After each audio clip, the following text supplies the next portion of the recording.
وأشهد أن لا إله إلا الله وحده لا شريك له وأشهد أن محمدا عبده ورسوله أما بعد. கண்ணியத்திற்குரிய எல்லாம் வல்ல அல்லாஹ் ஜல்ல ஷானஹு தஆலாவின் நல்லடியார்களே, அல்லாஹுடைய மார்க்கத்தை, இஸ்லாமிய மார்க்கத்தை நம்முடைய வாழ்க்கை நெறியாக ஏற்றுக்கொண்டிருக்கிற நாம் முதலிலே எதை அறிந்து கொள்ள வேண்டுமோ அதை சரியான முறையில் அறிந்து கொண்டாக வேண்டும். முதலில் நாம் அறிந்து கொள்ள வேண்டிய செய்தி என்னவென்றால், அல்லாஹுவை பற்றி அறிந்து கொள்ள வேண்டும். அல்லாஹ் ரப்புல் ஆலமீனுடைய இந்த உலகத்திலே வாழுகிற நாம் எப்படி வாழ்ந்தால் அவனுடைய அன்பை பெற முடியும், அவன் நம்மிடத்திலே எது மாதிரியான நடவடிக்கைகளை விரும்புகிறான், எதிர்பார்க்கிறான், இந்த விஷயத்தை நாம் தெளிவாக தெரிந்து வைத்துக் கொள்ள வேண்டும்.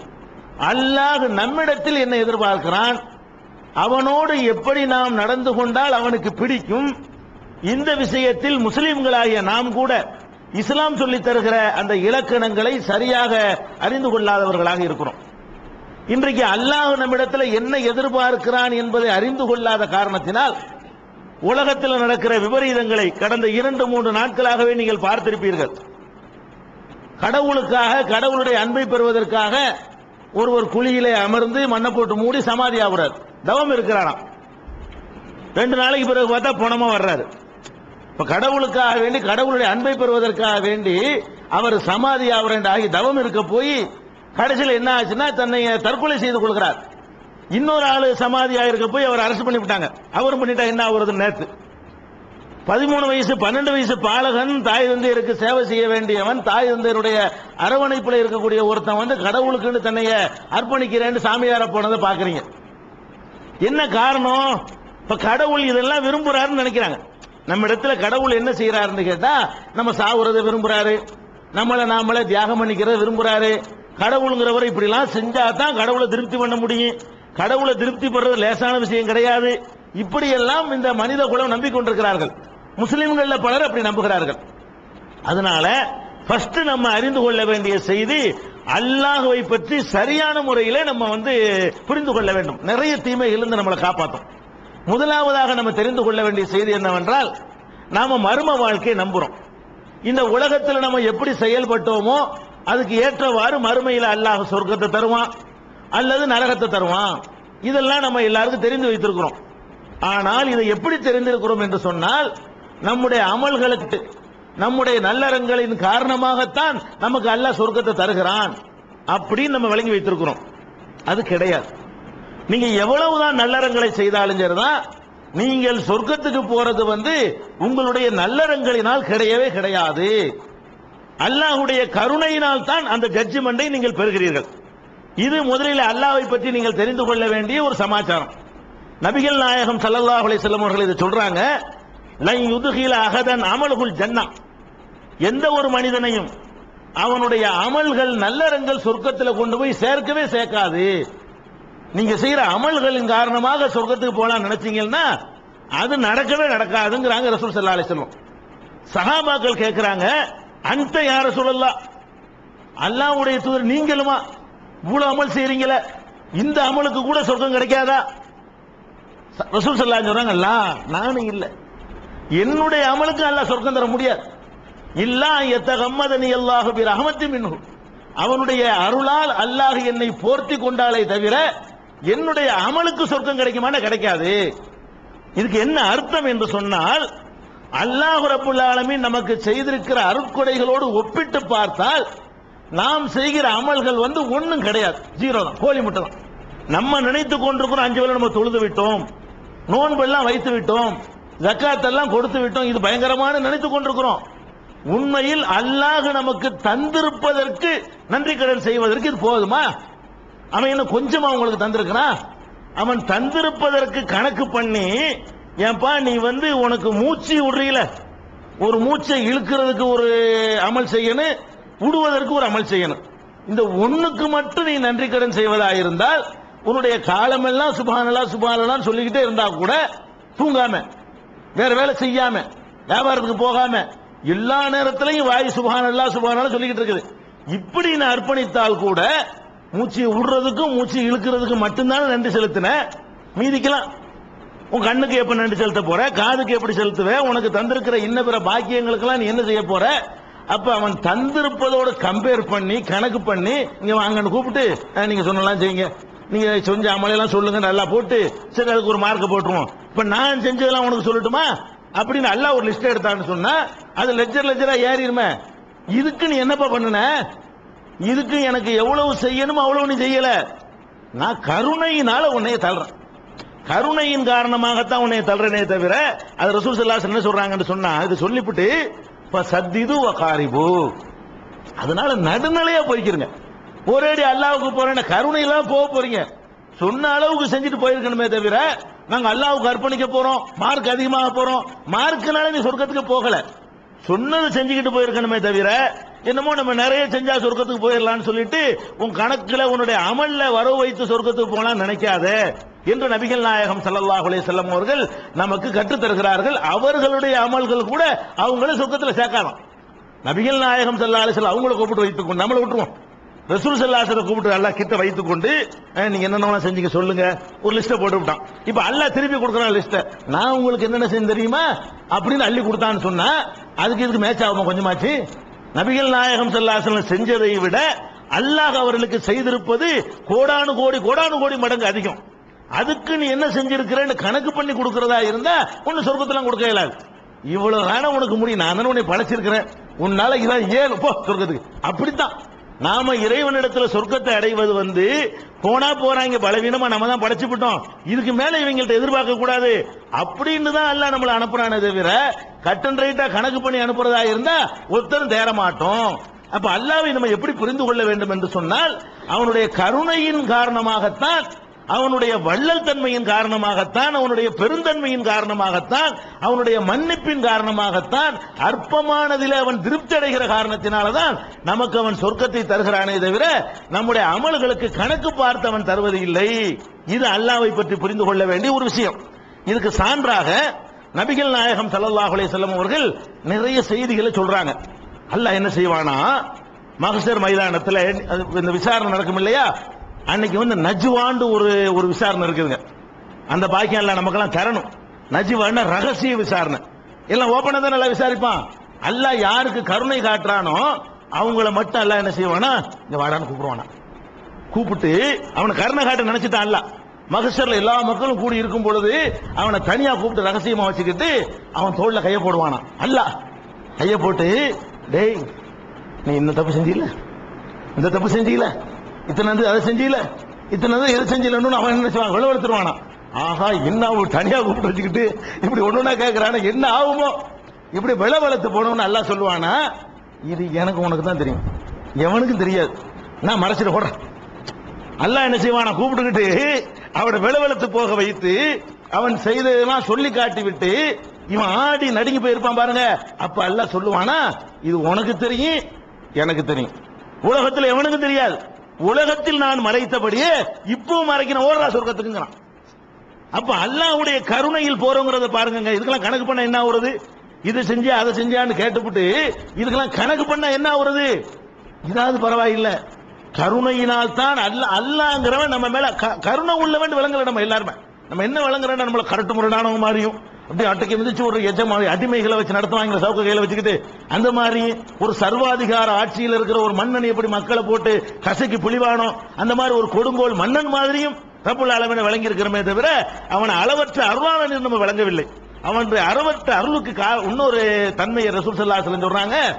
சில ஆட்கள் எல்லாம் என்ன செய்வான, மலக்குகளை கூப்பிட்டு இந்த அவங்க எல்லாம் கூட்டிட்டு வாங்க, யாரும் கருணை காட்ட நினைக்கிறானோ கூட்டிட்டு வந்துட்டு அல்லாஹ் சொல்லி அனுப்புவான மலக்குகள்கிட்ட, நீங்க போய் அவங்ககிட்ட என்ன செய்யணும் தெரியுமா, அவன் செஞ்ச சின்ன சின்ன தப்புகளையா சொல்லி காட்டுங்க, பெருசு கேட்டுறாதீங்க.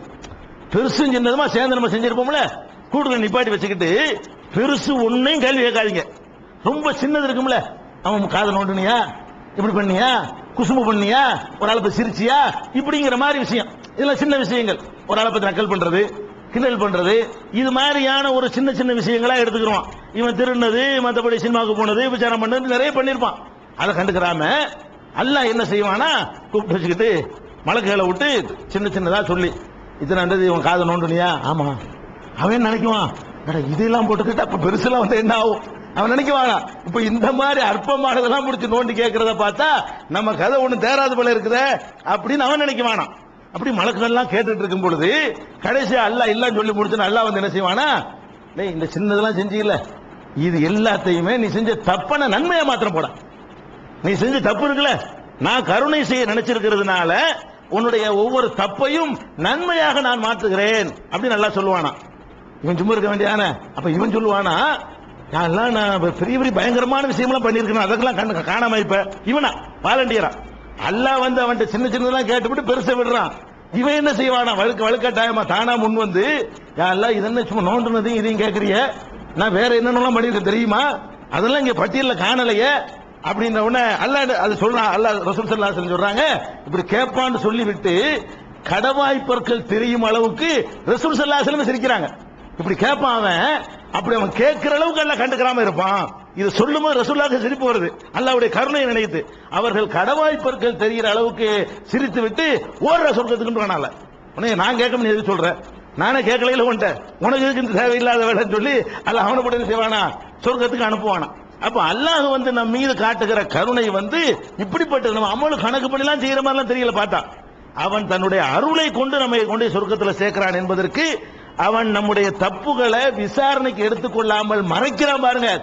அந்த மறைக்கிறதுலே அவனுடைய கருணை வெளிப்படும். ஏன்னா இதை ஒழுங்கா புரிஞ்சுக்கிட்டோம்னா நிறைய விஷயங்கள் நம்ம மிஸ்டேக் நம்ம அடிபட்டு போயிடும். அல்லாஹ்வை சரியான முறையில புரிஞ்சுக்கிட்டோம்னு சொன்னா நிறைய தவறுகள் நம்மிடம் நீங்கிரும். அதே மாதிரி வந்து அல்லாஹ்வுடைய அந்த மறக்கும் தன்மைக்கு, மன்னிக்கிற தன்மைக்கு, கருணைக்கு, இப்ப நம்ம எத்தனை விஷயங்கள் மனசுல போட்டு பிளான் பண்ணுவோம். அவனை கொல்லணும், இவனை இதோட தொலைச்சி மொழிவிடணும், இவனை காலி பண்ணி பொண்ணு, இவனை ஒழிச்சுக்கிட்டு தான் மறுவேளை, இப்படிங்கிற மாதிரி எல்லாம் ஒரு நபரை பற்றி அதை பத்தி நம்ம பல மாதிரியான சிந்தனைகள் நமக்கு வரும். இப்படி எல்லா மனுஷனும் இதுக்கு அப்பாற்பட்டவன் கிடையாது. யாரும் இதுல இருந்து நான் அப்பாற்பட்டவன் அப்படின்லாம் பெருமை அடித்துக் கொள்ள முடியாது. அப்ப ஒவ்வொரு மனிதனும் தன்னுடைய மனதுக்குள்ள பலவிதமான கெட்ட எண்ணங்களை கொள்கிறான். தப்பான எண்ணங்கள், தப்பான காரியம் செய்யணும், தப்பான செயல் செய்யணும் என்றெல்லாம் எண்ணம் கொள்கிறான். அல்லாஹ் என்ன செய்யறான் தெரியுமா, இந்த எண்ணம் கொள்வது உலகத்தில் யாருக்கும் தெரியாது, அவனுக்கு தான் தெரியும். நான் நினைக்கிறேன்டா எனக்கு தெரியும், படைச்ச இறைவனுக்கு தெரியும். உலகத்தில் யாருக்குமே தெரியாது. நானா வெளிப்படுத்தி இந்த மாதிரி அவனை காலி பண்ணலாம் நினைச்சிருக்கிறேன் அப்படின்னு உங்கள்கிட்ட சொன்னா அதனால வேண்டாம் உங்களுக்கு தெரியும். ஆனால் உண்மையில் நான் நினைச்சிருக்கிறது யாருக்கு தெரியும்னா எனக்கு தெரியும், படைச்ச இறைவனுக்கு தெரியும். இப்ப இறைவனுக்கு தெரிஞ்சிருக்கிற காரணத்தினால அவன் முடிச்சு நம்மளை மிதிக்கலாம்ல. யாருக்கும் தெரியாது, எனக்கு தெரியும்லடா, நீ நினைச்சே இல்லையா, ஏன்டா நினைச்ச அப்படின்னு நம்மளை கேட்கறதுக்கு அவனுக்கு ரைட் இருக்குது. வேற ஒருத்தன் கேட்கல அவனுக்கு முடியும். ஏன்னா அவன் இங்க வரைக்கும் பார்த்துட்டு இருக்கிறதுனால, நம்ம இதயத்தில் நினைக்கிறது வரைக்கும் அவன் பார்த்துக்கிட்டு இருக்க காரணத்தினால நம்மை அவனால் விசாரிக்க முடியும், விசாரிக்க அதிகாரம் இருக்குது. அல்லாஹ் என்ன செய்யறான்னு கேட்டா ரசூல் ஸல்லல்லாஹு அலைஹி வஸல்லம் சொல்றாங்க, என்னுடைய உம்மத்துகள், என்னுடைய சமுதாயத்தவர்கள் மனதிலே ஒன்றை நினைத்தார்களேயானால், திட்டமிட்டார்களேயானால், அதை வெளிப்படையாக யாரிடமாவது சொல்லாத வரை அல்லது அந்த திட்டத்தை செயல் வடிவமாக்காத வரை அதுக்கு கொஸ்டின் கிடையாது. தெரியும், ஆனா கொஸ்டின் கிடையாது. அல்லாஹ்வுக்கு தெரியும், கொஸ்டின் பண்ணலாம், பண்ணுனா உன்னால மறுமொழி சொல்ல இயலாது. ஆமா நினைச்சேன்னா ஒத்து ஆகணும். ஏன்னா படைச்ச இறைவன் கேட்கும்போது உன்னால மறுக்க இயலாது. அப்ப அதையும் எழுதி வச்சிருப்பாங்க. அதுக்குன்னு உள்ள வானவர்கள் இத்தனை தேதி இப்படி நினைச்சான்லாம் இருக்கு ரெக்கார்ட்ல.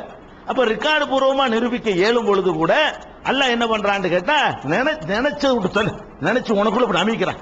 நினைச்சீங்களா, யார்ட்டும் சொல்லல இல்ல, நினைச்சது செய்யல இல்ல, விடு, புரிஞ்சு வச்சுக்காத. இந்த சினிமாவுக்கு போன நினைச்ச, காலையில் இருந்துச்சு முத வேலையா சினிமாவுக்கு போயிடணும், நினைச்சிட்டு என்ன பண்ணல, அப்படியே அதையே நினைச்சுக்கிட்டே இருந்துட்டு அதை செய்யாம விட்டுட்ட, நடைமுறைப்படுத்தல. இது கொஸ்டின் கிடையாது. நீ அல்லாஹ்வுக்கு பயந்து விட்டான்னு இல்ல, ஏதோ ஒரு சந்தர்ப்ப சூழ்நிலை நீ செய்யாம விட்டுட்ட, அது கூட கொஸ்டின் கிடையாது. ஏதோ ஒரு சந்தர்ப்ப சூழ்நிலையினால நினைச்சதை நீ செய்யவில்லை, செஞ்சா மட்டும் தான் கேட்பேன். வெளிப்படையா நீ செய்யல என்று சொன்னா நீ நினைச்சதுக்காக என்னிடத்துல எந்த ஒரு கேள்வியும் கிடையாது. அப்ப நம்ம எப்படி நம்ம அல்லாஹ் நம்ம மீது மறுமை பேரை தருகிறான் என்று சொன்னால் கருணையில தான் தர்றான். இதுக்கெல்லாம் பிடிச்சா என்ன கதியா வருது?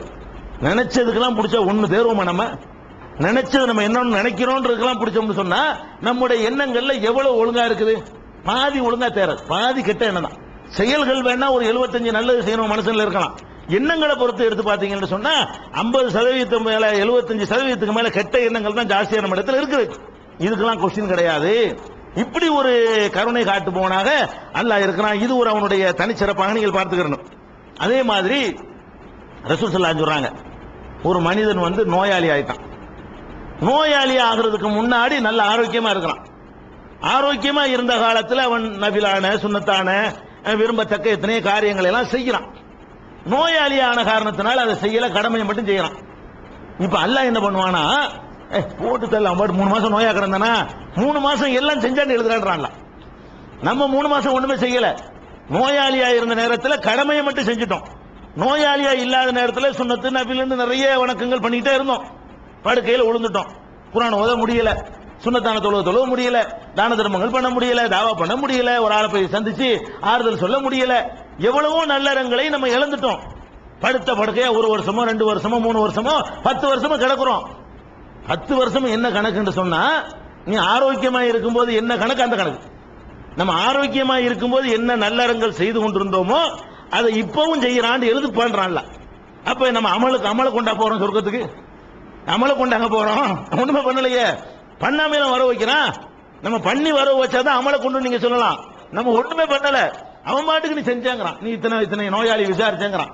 நீ 2 ஜூஸ் ஓதுனேங்கிறான். நேத்து ஓதுனதுனால, நேத்து ஒரு ஜூஸ் ஓதுனீல, இன்னைக்கு ஓதுன, நாளைக்கு ஓதுனேங்கிறான். அப்ப நோயாளியாக இல்லாத நேரத்தில் நம்ம என்னென்ன நல்லறங்களை எல்லாம் செய்தோமோ அதெல்லாம் நோயாளியாக இருந்த காரணத்தினால் நாம் விட்டு விட்டோம் என்று சொன்னாலும், அதே மாதிரி சஃபர்ல போறோம், பிரயாணத்தில் நிறைய விஷயங்களை விட்டுருவோம். ஊர்ல இருக்கிற மாதிரி அவ்வளவு காரியத்தையும் பயணத்தில் செய்ய முடியாது.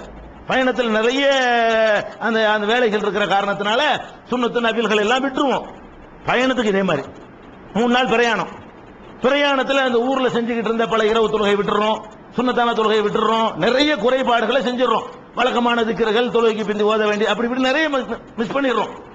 3 நாளைக்கு நம்ம மிஸ் பண்ணலன்னு அர்த்தமா? இங்க ஒழுங்கா பிரயாணத்துக்கு முந்தி ஒழுங்கா நடந்து இருந்தால், பிரயாணத்தில் இருந்து நீ விட்ட அந்த 3 நாளும் நீ அதை செஞ்சேன்னு தான் கணக்கு. செய்யாமலே செஞ்சோன்னு கணக்கு போடுறான் அல்ல.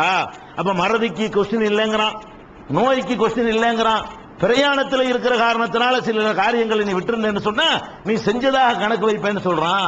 இதெல்லாம் எதுக்குன்னு கேட்டா, ரசூல் ஸல்லல்லாஹு அலைஹி வஸல்லம் சொன்னாங்க, அதுக்கு விளக்கம். அல்லாஹ்வுடைய அருள்ல தான் வண்டி ஓடுது. நம்ம சொர்க்கத்துக்கு போறதெல்லாம் அவன் கருணை பார்வையை தாறுமாற அள்ளி வீசுறான். ரொம்ப கரடு முரடா நிக்கலாம, நான் யார் நீ யாரா, எனக்கு நீ செய்யறதுக்கு போதுமாடான்னு கேட்க மாட்டேங்கிறான். நான் செஞ்சிருக்கிற ஒரு ஆள் உங்களுக்கு கோடி கோடியா என்ன செய்யறாரு, உதவிகள் செய்யறாரு. அவருக்கு நீங்க என்ன பண்றீங்க, அஸ்ஸலாமு அலைக்கும் சலாம் மட்டும் சொல்றீங்க, திருப்தி அடைவாரா? ஏன்னா நான் செஞ்சதுக்கு சலாம் தானே கேட்பாரா இல்லையா? நான் உனக்கு எவ்வளவு பண்ணிருக்கிறேன், அஸ்ஸலாமு அலைக்கும் போயிட்டு இருக்கிற, காலை பிடிக்க வேணாமா, காலை விழ வேணாமான்னு கேட்பானா இல்லையா? அப்ப ஒரு மனிதன் தான் அதிகமான உதவிகள் செய்திருக்கும் பொழுது அதுக்கு நிகரான உபகாரங்களை உங்கள்கிட்ட எதிர்பார்க்கிறான். அவன்றது கிடையாது. உடனே அடியா நான் உன்கிட்ட போட்டியா, உனக்கு நான் போட்டியா, போ நீ இப்படிதான் இருப்ப, நான் பார்த்து உனைய கருணையில தள்ளி விடுறேன், இப்படிங்கிறவனாக இறைவன் இருக்கிறான் என்பதை அடுத்து நம்ம புரிஞ்சுக்கணும்.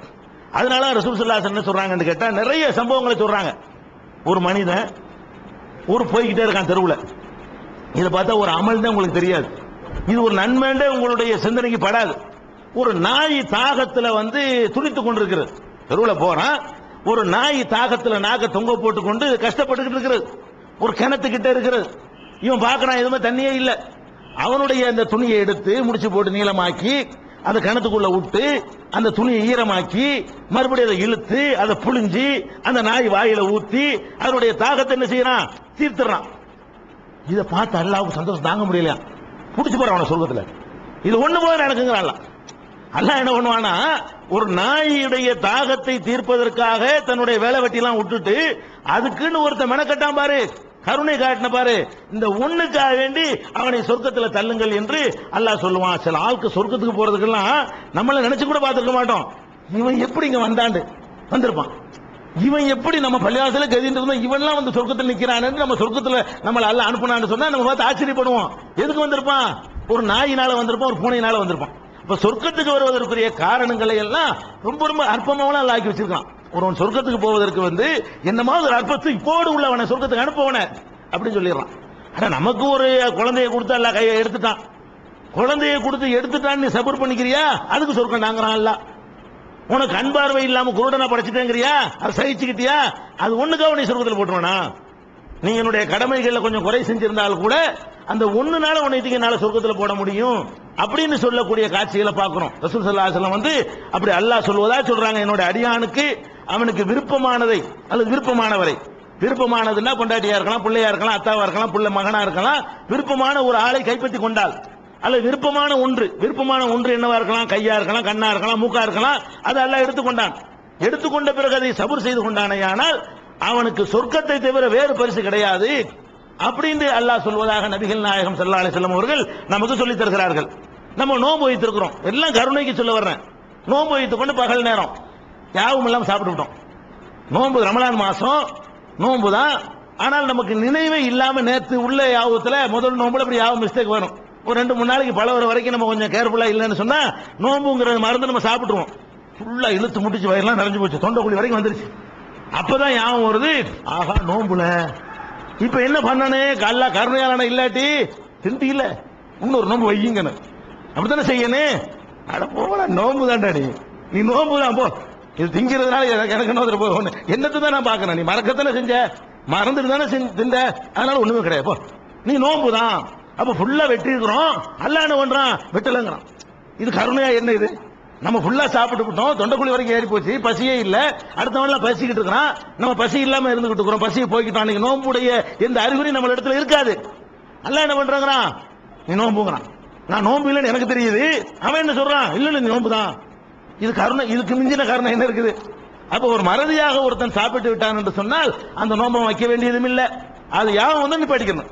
ஆஹா சாப்பிட்டு வாந்தி எடு கூட சொல்லல, உள்ள திண்டுட்டு இல்ல கை விட்டு வாந்தி எடு அப்படி கூட சொல்லல, நீ பாட்டுக்கு இரு, பேசாம இரு, இனிமே சாப்பிடாம இரு. அன்னைக்கு பூரா சாப்பிடாம இருந்து விட்டால் நீ நோன்பு வச்சதா அர்த்தம், நோம்புடைய நன்மை எனக்கு உனக்கு கிடைக்கும். இப்படி ரப்புல் ஆலமீன் தன்னுடைய கருணையின் மூலமாகத்தான் நம்ம என்ன செய்யறான், சொர்க்கத்துல கொண்டு போய் சேர்க்கிறான்.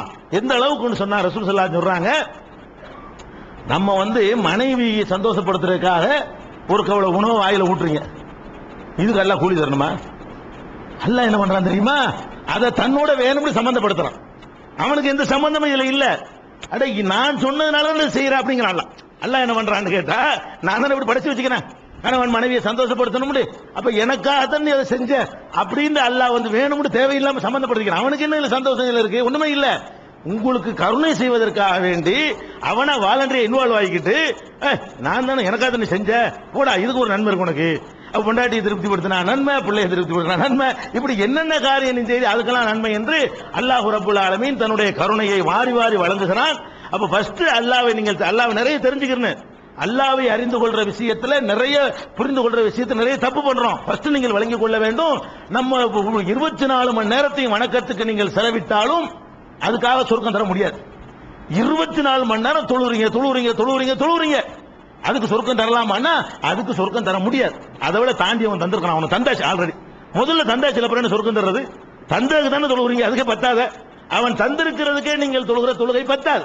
அப்ப எப்படி நீங்கள் புரிந்து கொள்ள வேண்டும், அவனுடைய கருணையில் தான் நாம் சொர்க்கத்தை அடைகிறோம் என்பதை புரிந்து கொண்டீர்களேயானால் அவன் சொன்ன எல்லையோடு நிறுத்திக்கிறீங்க. நன்மைங்கிற பேர்ல நீங்களா இஷ்டத்துக்கு அடிக்க மாட்டீங்க, நீங்களா புதுசா கண்டுபிடிக்க மாட்டீங்க, நீங்களா தாண்டி போக மாட்டீங்க. கருணையில போறோம், சொன்னா செஞ்சுட்டு போயிரும்.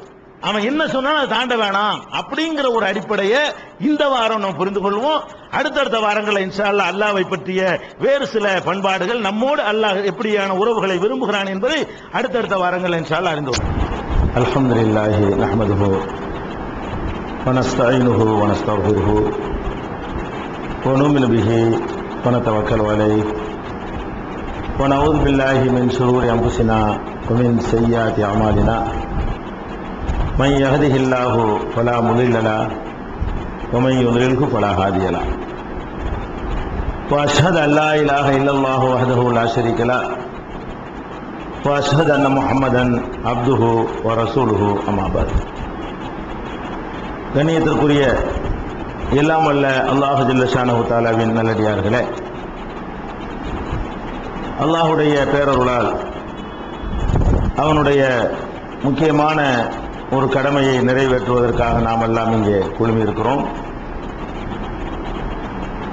இந்த வாரம் அல்லாஹ்வை நாம் புரிந்து கொள்வது எப்படி என்று சென்ற வாரம் சொல்லப்பட்ட செய்தியை தொடர்ந்து சில விஷயங்களை நாம் அறிந்து கொள்ள இருக்கிறோம். அல்லாஹ் ரப்புல் ஆலமீன் அவனுடைய கருணையின் மூலமாகத்தான் நம்மை சொர்க்கத்திற்கு அவன் அனுப்புகிறான். நம்முடைய பாவங்களை அவனுடைய கருணையின் மூலமாகத்தான் மன்னிக்கிறானே தவிர நம்முடைய நல்லறங்களினால் அல்ல என்பதை கடந்த வாரம் நாம் பார்த்தோம். இதை பற்றி நபிகள் நாயகம் ஸல்லல்லாஹு அலைஹி வஸல்லம் அவர்கள் ஒரு முறை விளக்கும் பொழுது சொன்னார்கள், இன்ன தீன யுஸ்ருன், இந்த மார்க்கம் என்பது ரொம்ப லேசானது. அல்லாஹ் உங்களுக்கு கஷ்டமான மார்க்கத்தை தரல. வலையு சாத்தீன் அஹதுன் இல்லா கலபஹு, இந்த லேசான மார்க்கத்தை நீங்களாக யாராவது கஷ்டமாக்கி கொள்ள முயன்றீர்களேயானால் நீங்கள் தோற்று விடுவீர்கள், உங்களை அது வென்றுவிடும். நீங்களாக உருவாக்கி கொண்ட சடங்குகளை உங்களுக்கே செய்ய முடியாத நிலைமை ஏற்பட்டு போய்விடும் என்று நபிகள் நாயகம் ஸல்லல்லாஹு அலைஹி வஸல்லம் அவர்கள் சொல்கிறார்கள். சொல்லிட்டு அவங்க விளக்குறாங்க. எப்படி விளங்குறாங்கன்னு கேட்டா, ஃபஸத்திது வகாரிபு, நடுநிலையாக நடந்து கொள்ளுங்கள், மார்க்கத்தில் நிதானமாக நடந்து கொள்ளுங்கள். அபுஷிரு, நல்ல செய்திகளை ஆர்வமூட்டக்கூடிய விதத்திலே மக்களுக்கு சொல்லுங்கள், பயங்காட்டி விட்டுறாதீங்க. ஆர்வமூட்டுகிற விதத்திலே மக்களுக்கு செய்திகளை சொல்லுங்கள். வஸ்தஈனு பில் குதுவத்தி வர்ரௌஹா, காலையிலும் மாலையிலும், வஸையும் மினல் துல்ஜா, இரவில சற்று நேரமும் அல்லாஹ்விடத்தில் பிரார்த்தனை செய்யுங்கள். நபிகள் நாயகம் ஸல்லல்லாஹு அலைஹி வஸல்லம் அவர்கள் இந்த ஹதீஸ்ல பல செய்திகளை நமக்கு சொல்லித் தருகிறார்கள். அல்லாஹ் உங்களை கஷ்டப்படுத்துறவன் இல்லை, முதல் இதை நீங்க விளங்கிக் கொள்ள வேண்டும். உங்களுடைய படைத்தவனுக்கு உங்களுடைய பலவீனங்கள் அவனுக்கு நன்றாகவே தெரியும். அதனால அல்லாஹ் உங்களுக்கு என்ன தந்திருக்கிறான்னு கேட்டா, உங்களுக்கு எவ்வளவு வணக்கத்தை கடமையாக்கினால் உங்களுக்கு செய்ய முடியும், எவ்வளவு செய்தால் உங்களுக்கு சிரமம் இல்லாமல் அதை நடைமுறைப்படுத்துவீர்கள் என்பதை எடை போட்டு அல்லாஹ் உங்களுக்கு சில விஷயங்களை கடமையாக்கி இருக்கிறான், சில விஷயங்களை சுன்னத்துகளாக வழிமுறைகளாக ஆக்கி தந்திருக்கிறான். அதை தாண்டி நீங்களா அதை விட்டு நான் இன்னும் கொஞ்சம் அல்லாஹ்வை நெருங்க போறேன், அல்லாஹ்வுக்கு நன்மை செய்ய போறேன் என்று நீங்களாக புதிதாக எதையாவது உண்டாக்குனீங்க, அது உங்களுக்கே சிரமமாகிவிடும். இது நபிகள் நாயகம் ஸல்லல்லாஹு அலைஹி வஸல்லம் இறைவனுடைய கருணையை சொல்லி தர்றாங்க.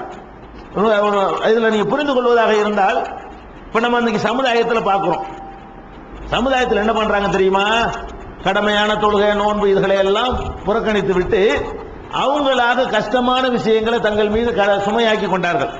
கத்தம் என்று உண்டாகி கொண்டார்கள், ஃபாத்தியா என்று உண்டாகி கொண்டார்கள், மூலு என்று உண்டாகி கொண்டார்கள். இதையெல்லாம் அவங்களுக்கு செய்ய முடியுதான்னு நீங்க பாருங்க, முடியாது. வட்டிக்கு வாங்கி செய்வாங்க, இருக்கிறத வித்துட்டு செய்வாங்க, யார்கிட்டயா கடனை வாங்கி செய்வாங்க. ரொம்ப கஷ்டப்பட்டு ரொம்ப சிரமப்பட்டு இந்த சடங்கை செஞ்சுதான் ஆகணுங்கிற அளவுல அவர்கள் இல்லாத ஒன்றை தலை மீது சுமத்தி கொண்டார்களே, ஆனால் அது அவங்களை ஜெயிச்சுட்டு போயிடும். அதனால இந்த மார்க்கம் லேசானது என்பது விளங்கிக்கிறங்க. ஒரே அடி அல்லாஹ்வுக்காக மூழ்கிறேன் பள்ளிவாசலே கெதின்னு உட்கார்ந்து கூடாதான். நபி ஸல்லல்லாஹு அலைஹி சொல்றாங்க, ஒரு 3 டைம் அல்லாஹ்ட்ட கேளுப்பா, காலையில கொஞ்ச நேரம் துஆ செய்யி, சாயந்தரம் கொஞ்ச நேரம் செய்யி, ராத்திரில கொஞ்ச நேரம் செய்யி.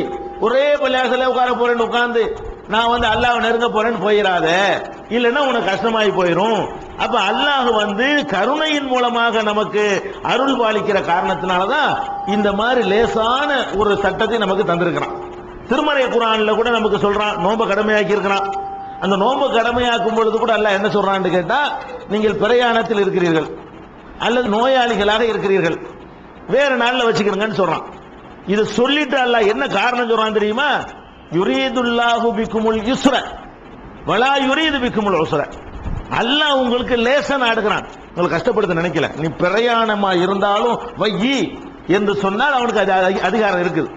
செய்யலைன்னா உங்களை தண்டிக்க அவனுக்கு முடியும். ஆனால் அவன் என்ன பண்றான்னு கேட்டா, யுரீதுல்லாஹு பிக்குமுல் யுஸ்ர, அல்லாஹ் உங்களுக்கு லேச நாடுகிறான், வலா யுரீது பிக்குமுல் உஸ்ர, சிரமத்தை உங்களுக்கு நாடவே இல்லை. நீங்க கஷ்டப்படக்கூடாது என்பதற்குத்தான் பிரயாணம் எவ்வளவு கஷ்டம்னு படைச்சரப்புக்கு தெரியும். நோய்வாய்ப்பட்டால் மனிதன் அப்படியே பாதி அளவுக்கு பலவீனமாயிடறான், அது அவனுக்கு தெரியும். அதனால அந்த பலவீனமான நேரத்தில் நம்ம ஒரு சலுகையை கொடுப்போம் அப்படின்னு அல்லாஹ் தந்திருக்கும் பொழுது கூட அந்த லேசுங்கிறத தான் சொல்லி காட்டுறான்.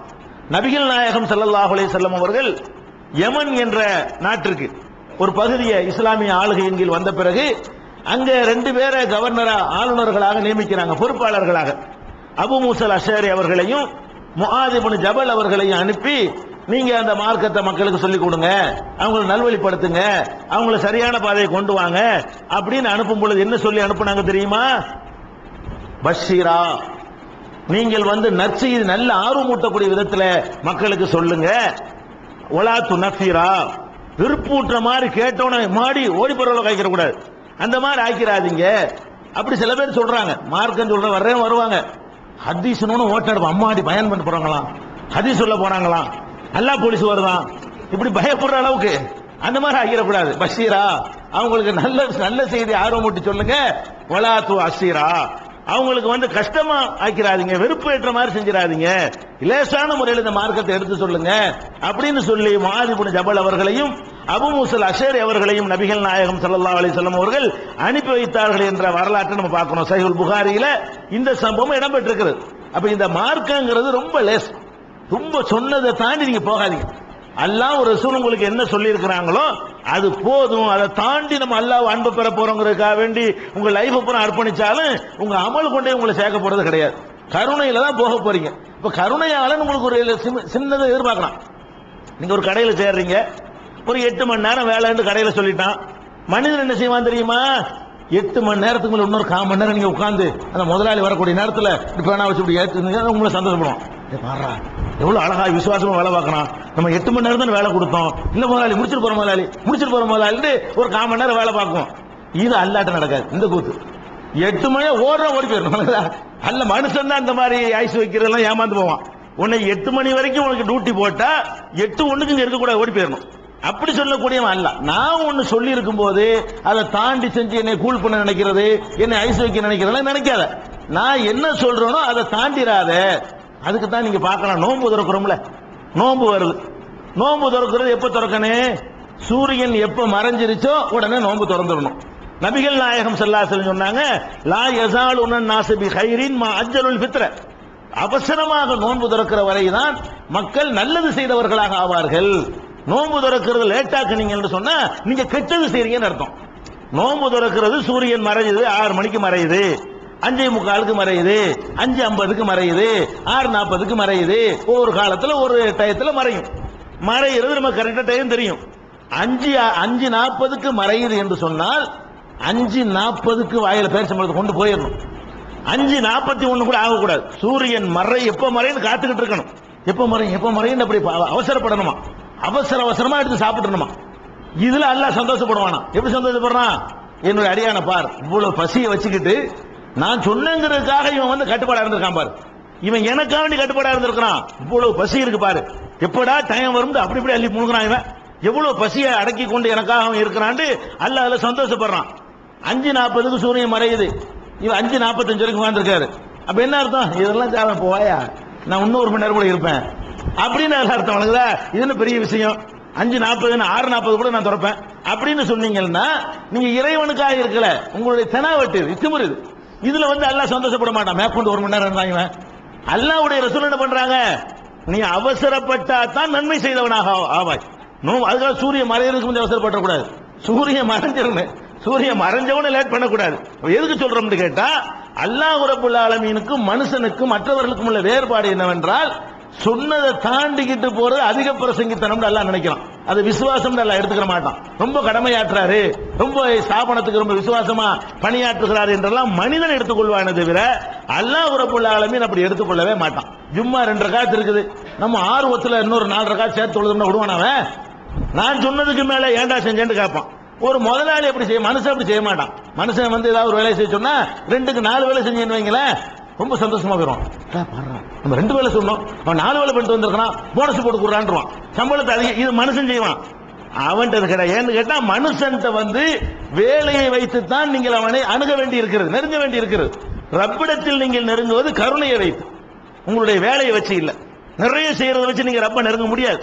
அவன் சொன்னதை செய்றீர்களா மட்டும் பார்க்கிறானே தவிர அவனுக்கு எவ்வளவு செய்யணுமோ அவ்வளவு செய்யறீங்களா நம்ம பார்க்கவே இல்லை. அவனுக்கு எவ்வளவு செய்யணுமோ அவ்வளவு செய்யறதா இருந்தா ஒத்துன்னு தர மாட்டோம்.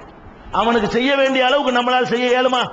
அவன் தந்திருக்கிற கருணைக்கு பிரதி பலனா செய்யறதா இருந்தா இப்ப செய்யறத லட்சம் மடங்கு கோடி மடங்கு செஞ்சாலும் பத்தாது. அப்ப அந்த மாதிரி நபி ஸல்லல்லாஹு அலைஹி வஸல்லம் அவர்கள் சொல்றாங்க, இறைவன் கருணையில தான் உங்களை வந்து கொண்டு போயிட்டு இருக்கிறான், லேசாக்கி வச்சிருக்கிறான். ஒரு தடவை நபிகள் நாயகம் ஸல்லல்லாஹு அலைஹி வஸல்லம் அவங்கள்ட்ட ஒருத்தர் வர்றார். அல்லாஹ்வுடைய தூதரே, மதீனாவை சுற்றி நிறைய பள்ளிவாசல் இருந்துச்சு. ரசூலுல்லாஹ் காலத்துல மதீனாவுல மஸ்ஜித் நபவி இருக்கும், அங்க மட்டும் தொழுகை நடக்காது. சுற்றி பல பகுதிகளில் இஸ்லாம் பரவி போச்சு. அங்கங்க ஒவ்வொருவர் தொழுகை நடத்திக்கிட்டு இருப்பாங்க. ஒரு ஏரியாவில் தொழுகக்கூடிய ஒருத்தர் வந்து நபிகள் நாயகம் ஸல்லல்லாஹு அலைஹி வஸல்லம் அவங்கள்ட்ட வந்து கம்ப்ளைண்ட் பண்றாரு. என்ன கம்ப்ளைண்ட் பண்றாருன்னு கேட்டா, அல்லாஹ்வுடைய தூதரே, நான் வந்து இந்த தொழுகைக்கு போறதே கிடையாது, அந்த பள்ளிவாசலுக்கு தொழுகைக்கு நான் போக மாட்டேங்கிறேன். ஏன் போக மாட்டேங்கிறது தெரியுமா?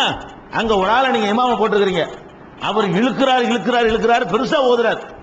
அதுல போனா என்னுடைய வேலையெல்லாம் பாதிக்கப்படுது. அவர் ரொம்ப நீளமா அவரை தொழுவிக்கிற காரணத்தினால நான் அங்க போறது கிடையாது. இதனால எனக்கு ஜமாத் தொழுகை நான் தவறி போயிடுது, தனியா தான் போய் தொழுகிறேன். அவரை ஃபாலோ பண்ணி தொழுக ரொம்ப நேரம் எனக்கு தேவைப்படுது என்று நபிகள் நாயகம் ஸல்லல்லாஹு அலைஹி வஸல்லம் அவங்கள்ட்ட அவங்க வாழ்ற காலத்துல முறையிடுறாரு. அப்ப அதை சொல்றாரு. இதை சொன்ன உடனே நபிகள் நாயகம் ஸல்லல்லாஹு அலைஹி வஸல்லம் அவர்கள் அன்னைக்கு கோவப்பட்ட அளவுக்கு அவ்வளவு கோவப்பட்டு நான் பார்த்தது கிடையாது. இது சொன்ன உடனே நபிகள் நாயகம் ஸல்லல்லாஹு அலைஹி வஸல்லம் கோபம் வருது. எப்படிப்பட்ட கோபம்? அந்த மாதிரி கோபம் அதுக்கு முந்தி வந்தது இல்லை. அவ்வளவு கடுமையா கோபம் வருது. யார் மேல கோபம் வருதுங்கிற இவர் மேலயா? இவர் மேல இல்ல. யார் மேல கோபம் வருது தெரியுமா? அப்படி தொழுவிச்சார அவர் மேல. யார் அந்த தொழுகையை நீட்டி தொழுது இனிமே ஜமாத்துக்கு வரக்கூடாது என்ற அளவுக்கு மக்களுக்கு பயங்காட்டி வச்சிருக்கிறாரோ அவர் மீது ரசூல் ஸல்லல்லாஹு அலைஹி வஸல்லம் கோபப்பட்டு என்ன சொல்றாங்க தெரியுமா? அய்யுஹன் நாஸ் இன்னக்கும் முனஃபிரூன், உங்கள வெறுப்பூட்டக்கூடியவர்கள் இருக்கிறீர்கள். மக்களுக்கு வெறுப்பூட்டுறது தான் உங்களை இமாமாக்கி வச்சிருக்கிறா? எப்படா தொழு ஆர்வப்படணும். நீங்க பாட்டு தேவையில்லாம சவு மாதிரி இழுத்து ஏண்டா பள்ளிவாசலுக்கு வந்தோன்னு ஆக்குனீங்க என்று சொன்னா அது பெரிய தப்புன்னு சொல்லி அவர்கள் இது கோபப்பட்டு சொல்றாங்க. இன்னக்கும் முனஃபிரூன், நீங்கள் வெறுப்பூட்டக்கூடியவர்களாக இருக்கிறீர்கள். மக்களுக்கு வெறுப்ப ஊட்டாதீங்க, மக்களுக்கு சந்தோஷம் வரணும். பள்ளிக்கு வந்தால் இந்த இமாமை பின்பற்றி தொழுவதாக இருந்தால் அவர்கள் ஆர்வத்தோடு வரணும். அந்த மாதிரி நடந்து கொள்ளுங்கள் என்று சொல்லிட்டு சொல்றாங்க. ஃபமன் ஸல்லா பின்னாசி ஃபல்யுஹஃபிஃப், மக்களுக்கு நீ இமாமத்து செய்யணும்னு வந்து விட்டால் சுருக்கமா லேசா தொழுவி இழுத்துறாரு. மக்கள் நீ தொழுவுறியா தனியா தொழுவுறியா? பக்கரா கூட ஓதி தொழுவு, ஒரு மணி நேரம் கூட தொழுது விட்டு ருக்கு செய், யாரும் கேட்க முடியாது. மக்களுக்கு தொழுவைக்க வந்து விட்டேனால் நீ வேகமா தொழுவிக்கணும், சீக்கிரம் முடிச்சிடணும், அதிகமா இழுத்தரக்கூடாது என்று நபிகள் நாயகம் ஸல்லல்லாஹு அலைஹி வஸல்லம் சொல்றாங்க. அப்ப மக்களுக்கு வெறுப்பூட்டுகிற விதத்தில் இந்த மார்க்கத்தை கொண்டு போயிடக்கூடாது. அவ்வளவு லேசான மார்க்கத்தை அல்லாஹ் தந்திருக்கிறான் என்று நபிகள் நாயகம் ஸல்லல்லாஹு அலைஹி வஸல்லம் சொல்றாங்க. ஒரு சந்தர்ப்பத்தில் சொன்னார்கள், ஹலக்கல் முத்தனத்திஊன், மார்க்கத்துல அந்த எக்ஸ்ட்ரீமா போறாங்கல்ல, அதாவது ரொம்ப ஓவரா மூழ்கிறது, அவர்கள் நாசமா போய்விட்டார்கள். மார்க்கத்தில் மூழ்கிறேன் என்று சொல்லிவிட்டு கொண்டாட்டி வேணாம், எனக்கு புள்ள வேணாம், எனக்கு தொழில் வேணாம், எனக்கு வீடு வேணாம், எனக்கு வாசல் வேணாம், எனக்கு அது வேணாம், எனக்கு அல்லாஹ் மட்டும் வேணும் அப்படின்னு சொல்லி ஆன்மீகம் மட்டும் வேணும்னு சொல்லி எல்லாத்தையும் திறந்துட்டு எனக்கு ஒண்ணுமே தேவையில்லைன்னு யாராவது போனார்களே ஆனால் அவர்கள் நினைக்கிறார்கள் வெற்றி பெறலாம். அல்லாஹ்வுடைய தூதர் சொல்றாங்க நாசமா போயிட்டாங்க.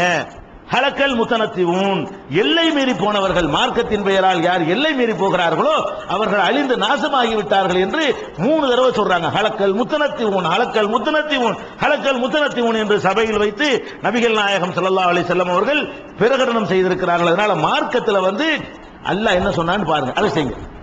அல்லாஹ்வுடைய ரசூல் என்ன சொன்னாங்கன்னு பார்த்து செய்யுங்க. அவன் சொன்னா இவன் சொன்னா நிறைய செய்ய போறான், அப்படி போறான் இப்படி போறான், அந்த விளையாட்டு நமக்கு வேண்டியதில்லை. அதுல எல்லாம் நம்ம வெல்ல முடியாது, தேர முடியாது, மறுமையில் வெற்றி பெற முடியாது என்பதை நம்ம பார்த்துக் கொள்ளணும். ஒரு நாள் நபிகள் நாயகம் ஸல்லல்லாஹு அலைஹி வஸல்லம் அவர்கள் பள்ளி வாசலுக்கு வர்றாங்க. வந்தா ஒரு அம்மா இருக்கிறாங்க, ஒரு அம்மா, ஒரு பெண்மணி. இந்த பெண்மணியை பத்தி எல்லாரும் பேசுறாங்க. இந்த பெண்மணி எப்படிப்பட்ட பெண்மணி தெரியுமா? எப்ப பார்த்தாலும் தொழுகதான். அந்த ரசூல் ஸல்லல்லாஹு அலைஹி வஸல்லம் காதுபட ஒரு பெண்மணியை பற்றி பாராட்டி சொல்லப்படுது. எப்படி சொல்றது? இந்த அம்மா எப்படிப்பட்டவங்க தெரியுமா? ஒரே தொழுகலாம், தொழுகன்னா தொழுகதான், வேற ஒண்ணும் செய்ய மாட்டாங்க, எப்ப பார்த்தாலும் தொழுக. அப்படி ஒரு அம்மான்னு சொல்லி இப்படி பாராட்டி ரசூல் ஸல்லல்லாஹு அலைஹி வஸல்லம் அவங்க காதுபட அதை சொல்றாங்க. உடனே ரசூல் ஸல்லல்லாஹு அலைஹி வஸல்லம் சொன்னாங்கம்மா நிறுத்துன்றாங்க. இந்த வார்த்தையை கேட்ட உடனே நிறுத்து, என்ன சொல்றாங்க, என்ன விளையாடுறீங்களா? அலைக்கும் பிமா துத்தீகூன், உங்களுக்கு இயன்றதை செய்யுங்கள், சும்மா எப்ப பார்த்தாலும் தொழுகிறான் பேர் வாங்குறதுக்கா செய்யாதீர்கள். இந்த மாதிரி ஒரு பேர் எடுத்துடக்கூடாது. ஏன்னு கேட்டா நீங்க எவ்வளவு செஞ்சாலும் அல்லாஹ் சடைய போறது இல்ல. 24 மணி தொழு அல்லாஹ்வுக்கு சடைவா ஏற்பட போகுது, 10வது அவனுக்கு நீங்க செய்யறது கருணையில விட்டுருக்கிற காரணத்தினால இந்த மாதிரி இப்ப பார்த்தாலும் தொழுகிறாங்கன்னு பேர் வாங்குறதுக்கான தொழுவாதீங்க, சொன்ன அளவோடு நிறுத்திட்டு போங்க அப்படிங்கிறாங்க. எது எது சுன்னத்து என்று உங்களுக்கு சொல்லப்பட்டிருக்கிறதோ, எது எது உங்களை செய்யணும்னு மார்க்கத்தில் அனுமதிக்கப்பட்டிருக்கிறதோ அதை செய்யணுமே தவிர இப்ப பார்த்தாலும் தொழுக வேற ஒண்ணுமே செய்ய மாட்டாங்க, தொழுகண்டா அவங்க தான் தொழுக அப்படிங்கிற பேர் வாங்குற மாதிரி நடக்கக்கூடாது. ஒரு ஆள் தொழுகை தாங்க, எப்ப பாருங்க தொழுதுட்டு இருப்பாங்க அப்படின்னு ஒரு ஆள் பேர் வாங்கினா அவர் கெட்டவர் அர்த்தம். அல்லாஹ்வுடைய கடமையை செய்யணும், பொண்டாட்டிக்கு செய்யற கடமையை செய்யணும், குடும்பத்துக்கு செய்யற கடமையை செய்யணும், வெளி உலகத்தில் எவ்வளவு அதை செய்யணும், அதெல்லாம் செய்தவர் நல்லவர். இவர் எப்ப போய் பாருங்க 10 மணிக்கு பாருங்க தொழுதுட்டு இருப்பாரு, 11 மணிக்கு பாருங்க அப்ப தொழுது இருப்பாரு, 2 மணிக்கு போய் பாருங்க வீட்டுல தொழுதுட்டு இருப்பாரு, 3 மணிக்கு பாருங்க தொழுதுட்டு இருப்பாரு. நல்லதா இது? அப்ப வேற கடமைகள் இப்ப செய்யறது இத நபிகள் நாயகம் ஸல்லல்லாஹு அலைஹி வஸல்லம் சொல்றாங்க, இப்படி செய்யாதீங்க, இந்த மாதிரியாக இப்படி ஒரு பேர் எடுக்காதீங்க என்று பெருமானார் ஸல்லல்லாஹு அலைஹி வஸல்லம் அவர்கள் கண்டிக்கிறத பாக்குறோம். அப்ப எல்லை மீறக்கூடாதுன்னு சொல்ற இபாதத் அல்லாஹ் வந்து கருணையாளனா இருக்கிறதுனால அவனை நம்ம திருப்திப்படுத்துறது எப்படின்னு விளங்காம நம்ம நிறைய செஞ்சு எப்படியா திருப்திப்படுத்திடுவோம், அதிகமா செஞ்சு அல்லாஹ் சந்தோஷப்படுவான், அப்படி அல்லாஹ் இல்ல விளங்கிக்கிறீங்க. சொன்னதை செய்யறதுல மட்டும் திருப்தி அடையலாம, நீங்க அதிகமா செய்யறதுல வந்து அல்லாஹ் திருப்தி அடைய மாட்டான், கோவம் தான் படுவான். அதுக்கு தான் நபி ஸல்லல்லாஹு அலைஹி வஸல்லம் அவர்களை கொண்டு இதை விளக்க சொல்றான். ஒரு நாள் நபி ஸல்லல்லாஹு அலைஹி வஸல்லம் அவங்க வந்து மக்களுக்கு சொன்னாங்க, நடுத்தரமான அமல்களை செய்யுங்க, ரொம்ப எல்லை மீறாதீங்கன்னு சொல்றாங்க. அப்ப சில சஹாபாக்கள் கேட்கிறாங்க, லஸ்னாக ஹைஅத்திக யா ரசூலல்லாஹ், அல்லாஹ்வுடைய தூதரே நாங்க என்ன உங்களை மாதிரியா, நீங்க கொஞ்சம் செஞ்சாலும் நீங்க எப்படியா சொர்க்கத்துக்கு போயிருவீங்க, நீங்க அல்லாஹ்வுடைய தூதர், நாங்கெல்லாம் நிறைய செஞ்சாதான் போவையால், உங்களுக்கு நாங்கள் ஒண்ணா, நீங்க பாவம் செஞ்சா கூட அட்வான்ஸா மன்னிச்சிருங்கிறாங்க, நீங்க வந்து பாவம் செஞ்சாலும் மன்னிச்சிடுறேன்னு அட்வான்ஸ் பெற்றிருக்கிற காரணத்தினால நீங்க கொஞ்சம் அமல் செஞ்சா கூட எப்படி சொர்க்கத்துக்கு போயிருவீங்க, அமலே செய்யாட்டா கூட தான் பாவத்தை மன்னிக்கிறேங்கிறான்ல, நீங்க போயிடலாம், நாங்க அப்படியா அப்படின்னு சொல்லி என்ன செய்யறாங்க சஹாபாக்கள் கேட்கிறாங்க. கேட்ட உடனே அப்போ ரசூல் ஸல்லல்லாஹு அலைஹி வஸல்லம் என்ன ஆகுதுன்னு கேட்டா முகத்துல தெரிகிற அளவு கோவப்படுறாங்க. சொன்ன உடனே கோவம், என்ன நினைச்சிட்டு இருக்கிறீங்க நீங்க, உங்களை விட நான் அல்லாஹ்வை அதிகம் அஞ்சுகிறேன், உங்களை விட அல்லாஹ்வை நான் அதிகம் அறிந்து வைத்திருக்கிறேன், சொன்னதை செய்யுங்க, எதை நான் சொல்கிறேனோ எதை அல்லாஹ் சொல்கிறானோ அதை செய்யுங்கள், நீங்கள் அல்லாஹ்வை திருப்திப்படுத்துறேன்னு சொல்லிட்டு எல்லை மீறி போய் விடாதீர்கள் என்று அந்த நேரத்திலும் கோபமாக நபி ஸல்லல்லாஹு அலைஹி வஸல்லம் அவர்கள் கண்டிச்சதை நம்ம பார்க்கிறோம். அதே மாதிரி அமர் இப்னு ஆஸ் ஒரு சஹாபி, அப்பதான் கல்யாணம் ஆயிருக்கு அவருக்கு, திருமணம் ஆனவனை பார்த்தா மனைவி வீட்டார்ட்ட இருந்து நபிகள் நாயகம் ஸல்லல்லாஹு அலைஹி வஸல்லம் புகார் போகுது. அவர் அப்பதான் கல்யாணம் பண்ணியிருக்கிறாரு, பொண்ணு கொடுத்தவங்க கம்ப்ளைண்ட் பண்றாங்க, அல்லாஹ்வுடைய தூதரே நல்ல மனுஷன் கல்யாணம் பண்ணி கொடுத்தோம், இவர் எப்ப பார்த்தாலும் தொழுதுகிட்டு இருக்காரு, பகலெல்லாம் தொழுகிறாரு, ராத்திரி பூரா நோன்பு வைக்கிறாரு, எதுக்கு என் மோளை கட்டி கொடுத்தேன்னு தெரியல, அந்த மாதிரியான ஒரு சந்தோஷமா இருக்க மாட்டேங்கிறாரு என்று அவரை பற்றி நபிகள் நாயகம் ஸல்லல்லாஹு அலைஹி வஸல்லம் அவர்கள்ட்ட புகார் தெரிவிக்கிறாங்க. உடனே ஓடி போறாங்க ரசூல் ஸல்லல்லாஹு அலைஹி வஸல்லம் அவரை தேடி, கூப்பிட விட்டா கூட வந்திருப்பாரு, நபி ஸல்லல்லாஹு அலைஹி வஸல்லம் செய்யறாங்கன்னா அவரை தேடி போறாங்க.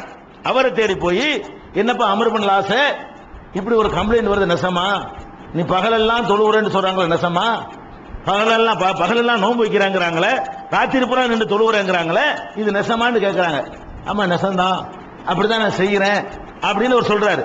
அப்ப நபி ஸல்லல்லாஹு அலைஹி வஸல்லம் சொல்லி காட்டுறாங்க, இப்படி செய்யாதே, இன்னக இதா ஃபால்த தாலிக, இந்த மாதிரி நீ செய்ய ஆரம்பித்தால் ஹஜமத்து ஐனுக்க, உன்னுடைய கண்கள் வந்து சோர்வடையும், ராத்திரி பூரா விழிச்சிட்டு இருந்தேன்னு சொன்னா கண்ணுக்கு கேடு ஏற்படும், வனபகத் நஃப்ஸுக, உன்னுடைய உடலுக்கும் உயிருக்கும் கூட உன் ஆத்மாவுக்கு என்ன செய்யும் பலவீனப்பட்டு போயிடும், இன்னலி நஃப்ஸிக ஹக்கா, உனக்கு செய்யற கடமை என்று சில கடமைகள் மார்க்கத்தில் இருக்கின்றன, ஒலை அஹ்லிக ஹக்கா, உன்னுடைய குடும்பத்திற்கு செய்ய வேண்டிய கடமை இருக்கிறது, அதனால சும் அஃப்திர், நோன்பு வையி, நோன்பு வைக்காம இருப்பா, ஒரு நாளைக்கு நோன்பு வை, ஒரு நாளைக்கு நோன்பு வைக்காத, 2 நாளைக்கு வை, 2 நாளைக்கு விட்டுரு, ஒக்கும் வனம், எந்திரிச்சு ஒரு நாளைக்கு தொழுவு, ஒரு நாளைக்கு தூங்கிரு, கொஞ்ச நேரம் தொழுவு, கொஞ்ச நேரம் தூங்கு, ஒரே தொழுதுட்டே இருந்தீங்கன்னா அது என்ன செய்யறது, அப்ப அந்த மாதிரி செஞ்சிடாதப்பா என்று வழிய போய் நபிகள் நாயகம் ஸல்லல்லாஹு அலைஹி வஸல்லம் அவர்கள் அறிவுரை சொன்னதை பார்க்கிறோம். அப்ப இதுதான் எதுக்கு சொல்றோம்னு கேட்டா, இந்த மார்க்கத்தின் பெயரால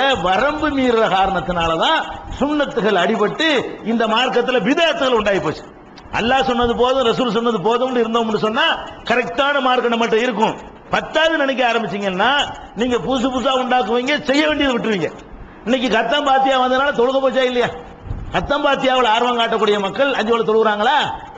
போலி சடங்குகள்ல ஆர்வம் காட்டக்கூடிய மக்கள் நோன்பு வைக்கிறாங்களா? மார்க்கம் சொல்லக்கூடிய மற்ற சுன்னத்துக்களை ஒழுங்கா பேணுறாங்களா? பேண மாட்டேங்கிறாங்க. மார்க்கம் அடிபட்டு போயிடும். நீங்க எப்ப இல்லாத நீங்க கூட ஆரம்பிக்கிறீங்களோ இருக்கிறது உங்களை விட்டு மைனஸ் ஆகி போயிடும். அதனால அல்லாஹ் ரசூல் சொன்னதோடு நிப்பாட்டிக்கிறேன். அவன் சொன்னதை செஞ்சா உங்களுக்கு மார்க் கொஸ்டின், அவனுக்கு பயந்தானே இபாதத்து பண்றோம். இபாதத்து எதுக்கு பண்றீங்க? உங்களுக்கு அது இபாதத்து உணவா? இபாதத்தை செஞ்ச அப்படி வயிறு நிறைய ஒண்ணும் கிடையாது. அவனுக்கு பயந்து செய்யறோம். அவனே கேட்க மாட்டான்னு நீ போட்டு ஆழ்த்திக்கிற, அவன் எதை கேட்பான்னு அந்த அளவுக்கு செய்யி என்று பெருமானார் ஸல்லல்லாஹு அலைஹி வஸல்லம் அவர்கள் வழிகாட்டுகிறார்கள். இன்னும் ரசூல் ஸல்லல்லாஹு அலைஹி வஸல்லம் அவர்கள் இந்த மார்க்கத்தை எவ்வளவு எளிமையானது என்று பல சந்தர்ப்பங்கள்ல பல நிகழ்ச்சிகளை வாழ்நாள்ல எளிமை என்று விளக்குவதற்கு ரொம்ப அதிகமா சிரத்தை எடுத்திருக்கிறாங்க. எந்த இடத்துலையும் தலையிட்டு லேசுங்கிறத சொல்லாம அவங்க தவறுனது இல்லை. எந்த இடத்துல வரம்பு மீறினாங்களோ சட்டையை பிடிச்சி இழுத்து நினைச்சிருக்காங்க, உட்கார வச்சிருக்காங்க. அது மாதிரியான இன்னும் ஏராளமான நிகழ்ச்சிகள் இருக்கின்றன. அவற்றையெல்லாம் நம்ம ஆழமா பதிவு வைத்துக் கொண்டோமே ஆனால் அல்லாஹ்வை திருப்திப்படுத்துற முறை என்ன நமக்கு தெரிஞ்சு போயிடும். அல்லாஹ்வை நம்ம அறிஞ்சு வச்சிருக்கிறோம். அல்லாஹ்வை திருப்திப்படுத்துறது என்றால் அவன் சொன்னதை செய்தால் தான் திருப்தி அடைவான். அவனுடைய ரசூல் சொன்னதை செய்தால் தான் திருப்தி அடைவானே தவிர நீங்களா இஷ்டத்துக்கு எதையாவது அதிகம் பண்றேன்னு பண்ணுனீங்க அவன் திருப்தி அடைவதற்கு பதிலாக கோபம் அடைவான் என்பதை புரிந்து அல்லாஹ்வோடு நம்ம சரியான விதத்தில் நடந்து கொள்வதற்கு அல்லாஹ் அருள் புரிவானாக. வாஹிரு தாவானா அல்ஹம்துலில்லாஹி அல்ஹம்துலில்லாஹி நஹ்மதுஹு வ நஸ்தஈனுஹு வ நஸ்தக்ஃபிருஹு வ நுமினு பிஹி வ நதவக்கலு அலைஹி வ நஊது பில்லாஹி மின் ஷுரூரி அன்ஃபுஸினா வ மின் ஸய்யிஆத்தி அமாலினா மன் யஹ்திஹில்லாஹு ஃபலா முضில்ல லஹு வ மன் யுضللஹு ஃபலா ஹாதிய லஹு وأشهد أن لا إله إلا الله وحده لا شريك له وأشهد أن محمدا عبده ورسوله أما بعد. கண்ணியத்திற்குரிய எல்லாம் வல்ல அல்லாஹ் ஜல்ல ஷானஹு தஆலாவின் நல்லடியார்களே, இந்த புனிதமிக்க ஜும்மாவுடைய நிகழ்ச்சியிலே அல்லாஹ்வை நாம் எப்படி புரிந்து கொள்ள வேண்டும் என்பதை பற்றி நாம் அறிந்து வருகிறோம்.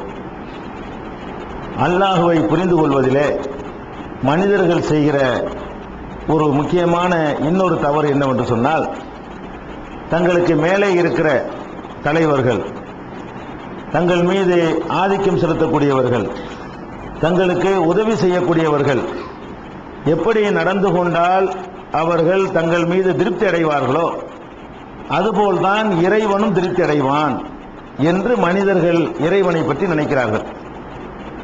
ஒரு தலைவர் இருக்கிறார் என்று சொன்னால் அவருக்கு ஏதாவது ஒரு இடைஞ்சல் ஏற்பட்டால் அவரை பின்பற்றுகிற தொண்டன் தீக்குளித்து சாகின்ற காட்சியை நீங்கள் பார்க்கிறீர்கள்.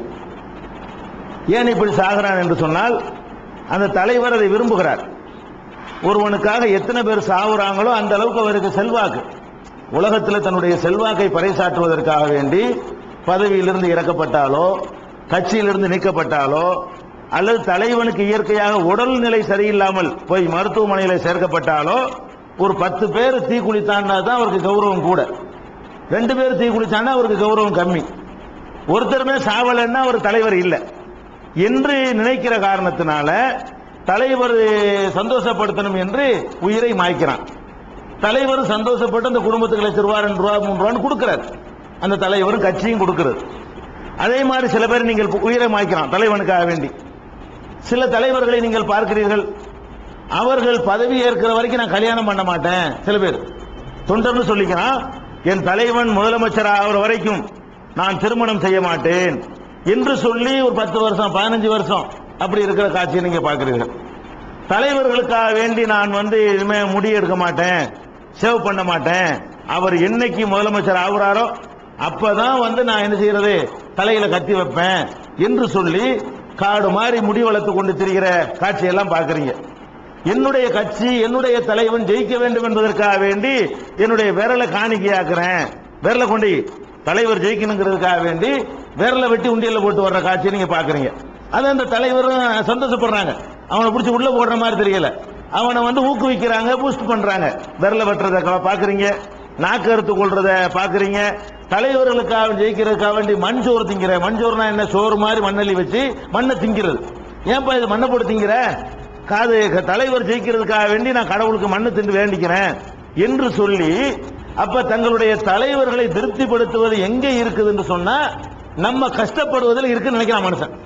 நம்ம எவ்வளவுக்கு தலைவனுக்காக வேண்டி நம்ம வேதனையை தாங்கிக் கொள்றோமோ அந்த அளவுக்கு தலைவர் சந்தோஷப்படுவாரு, தலைவர் திருப்தி அடைவாரு. ஒரு முதலமைச்சர் வர்றாங்க, ஒரு கட்சிக்காரர் வர்றாங்கன்னா 5 வயசு பிள்ளையில இருந்து வெயில்ல நிக்கும், வெயில்ல நிக்கிறத சந்தோஷப்படுறான் தலைவன். ஏன்டா ஒருத்தர் நிப்பாட்டி வைக்கணும்னு கேட்கறான், ஆளுக்கு குறைஞ்சு போச்சுன்னு சொன்னா.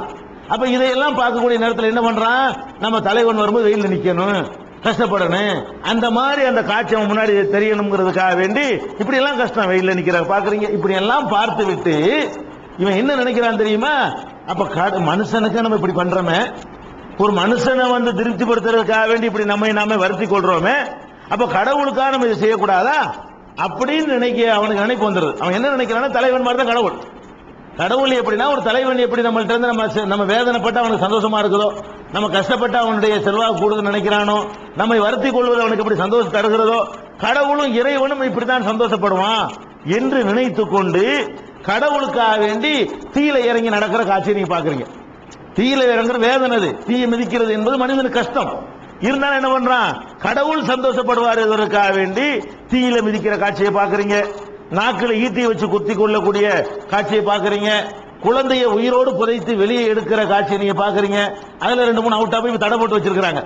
உசுரோட புதைச்சு உசுரோடு எடுக்க முடியாம போச்சு, அதனால இப்ப தடை போடப்பட்டு வச்சிருக்கிறது. அதுக்கு முன்னாடி அப்படி நடக்கிற காட்சியை பார்க்கிறோம். இப்படி ரொம்ப வேதனை, தன்னைத்தானே பல முனைகள்ல வேதனை. இங்க இருந்து நான் 400 கிலோமீட்டர் நடந்தே வர்றேன் கடவுளுக்காக வேண்டி. இவர் நடந்தே வர்றாருன்னா கடவுள் சந்தோஷப்படுறான், பார் நடந்து வர்றான், பார் எவ்வளவு கஷ்டப்படுறான், பார் எனக்காக நெருப்புல இறங்குறான், பார் எனக்காக வேண்டிய குளிர்ல கிடக்குறான், பார் அப்படின்னு கடவுள் நினைப்பார்னு இவன் நினைக்கிறான்.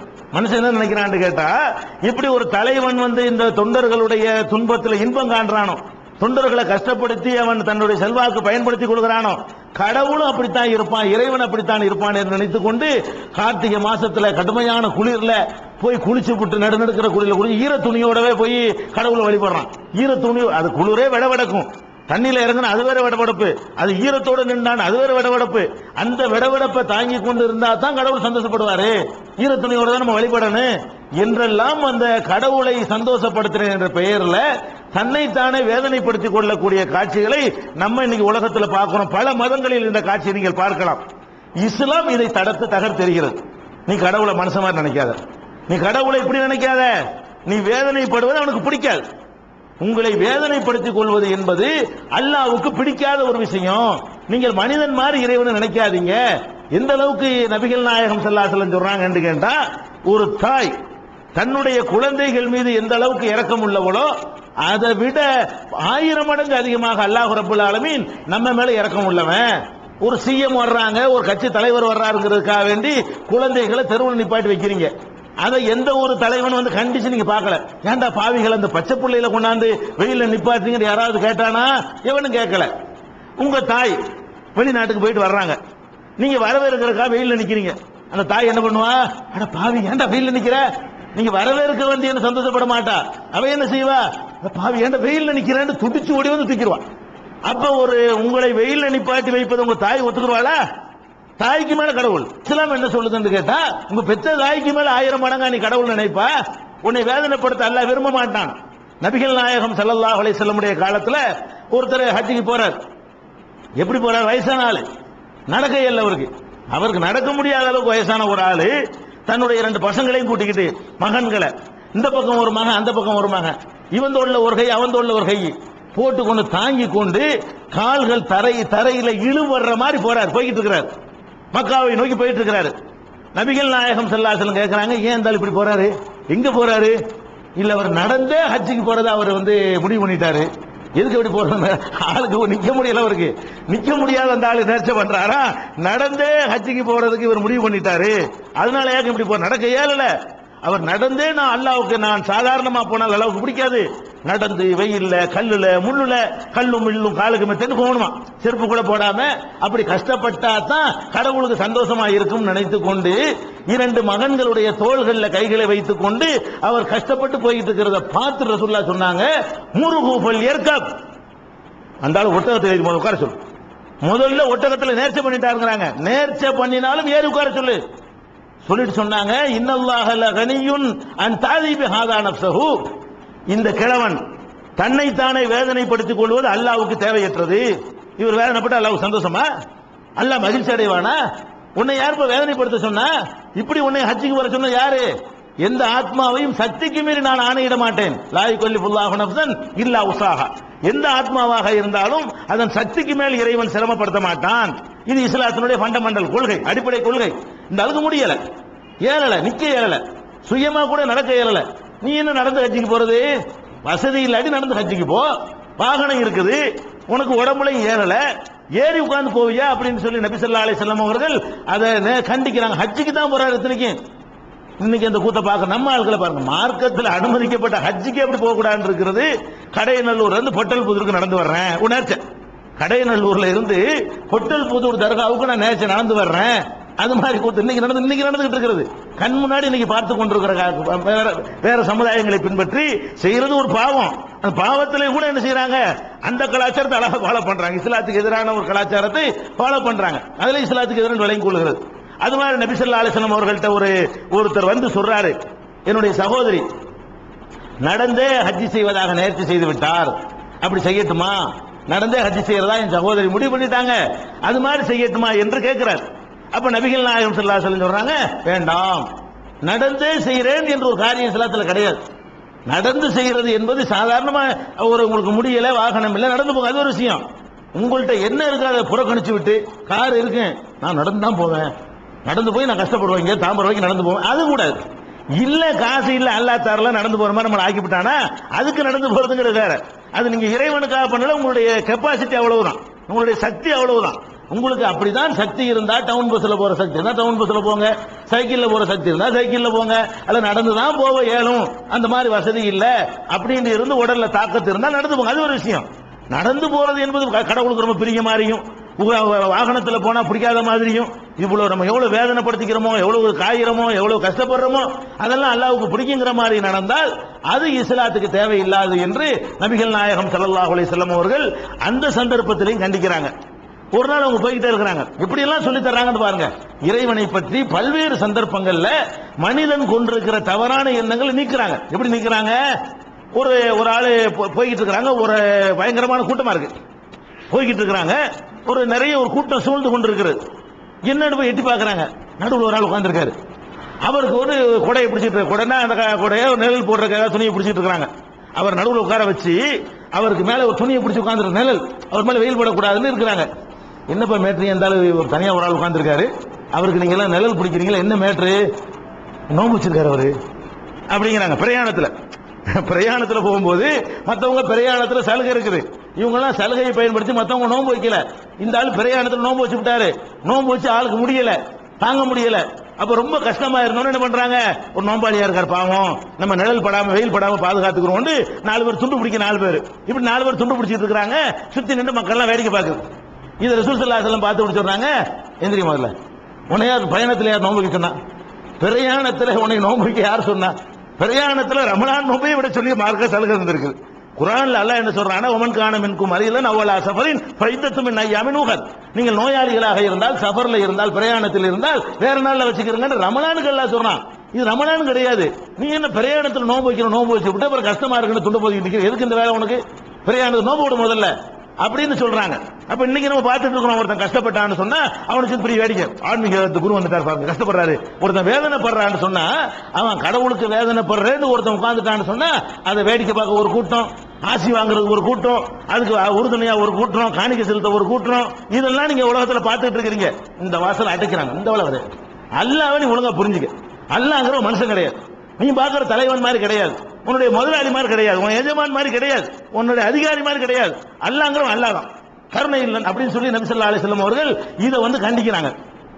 பள்ளிவாசலுக்கு வர்றாங்க, ஒரு நாள் ஒவ்வொன்றையும் கவனிக்கிறாங்க பாருங்க, சார்பா சமுதாயம் எந்த இடத்துலயாவது அல்லாஹ்வை புரியறதுல தப்பு பண்ணுதான்னு பாக்குறாங்க, இபாதத்து பண்றாங்களே, கஷ்டப்படுறாங்களே, நல்ல அப்படி விரும்பவில்லை ரசூல் ஸல்லல்லாஹு அலைஹி வஸல்லம், ஒவ்வொன்றையும் கவனிக்கிறாங்க. பள்ளிவாசலுக்கு வந்தா ஒரு கயிறு கட்டி தொங்குது பள்ளிவாசல்ல, கூரை தானே, மேல கூரை போட்டுருக்கு, குச்சியா நட்டி வச்சிருப்பாங்க, அதுல ஒரு கயிறை போட்டு தொங்க விட்டுருக்குது.